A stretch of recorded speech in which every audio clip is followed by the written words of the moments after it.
ঢাকার বাহিরে যে সমস্ত ব্যাটালিয়নে এবং ঢাকার ভিতরেও পিয়স মহোদয় যে সামারি কোর্ট নামে একটি কোর্ট তৈরি করেছে তৎকালীন ফ্যাসিস্ট সরকারের আমলে, যে কোর্টের মাধ্যমে আমাদেরকে পূর্ণাঙ্গ একটা বাহিনীকে ধ্বংস করে দেওয়া হয়েছে।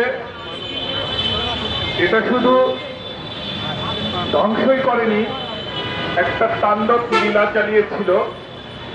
সেই তাণ্ডব লীলার মাঝে আমরা সকলে পড়ে গিয়েছি। আমি এখন আবেদন করব মাননীয় প্রধানমন্ত্রী মহোদয়ের কাছে যে বিশেষ করে আমরা যারা পিওর সামারি কোর্টে আছি তারা ম্যাক্সিমামে সেখানে কোনো হত্যাকাণ্ড সংঘটিত হয় নাই, সেখানে কোনো চালাও পড়াও হয় নাই। সেটা ছিল পূর্বের পরিকল্পিত একটি চক্রান্ত। গত যে একটি তদন্ত কমিশন তৈরি হয়েছিল সেই তদন্ত কমিশনে যাদের নাম এসেছে, যারা এই পরিকল্পিত হত্যাকাণ্ডের সঙ্গে জড়িত ছিল,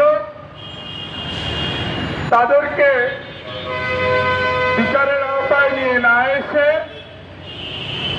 আমরা নিরপরাধ নির্দোষ বিডিআরদেরকে বিচারের আওতায় এনে তৎকালীন ফ্যাসিস্ট সরকার আমাদেরকে কর্মবিমুখ করে রেখেছে।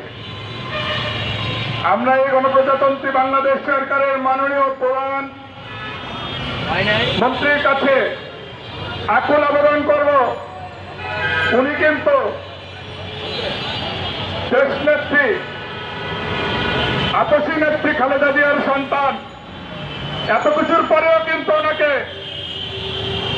বাহিরের দেশে পাঠানো যায়নি।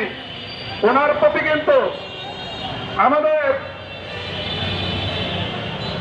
দাবি আছে যে আমরা যেন এই সামারি কোর্টে একটি অবৈধ কোর্টকে অবৈধ ঘোষণা করে পুনরায় আমাদের দাবি দাবাগুলো মেনে নেয়।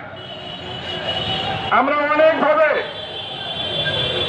আমরা সরকারের মহোদয়ের কাছে আমরা বিভিন্নভাবে ইন্টারিয়াম গভর্নমেন্টের সময় অনেকভাবে আমরা চেষ্টা করেছি অনেক কিছু করার, কিন্তু দুঃখের বিষয় আমাদের এই কাজটিকে কর্ণপাত করেনি।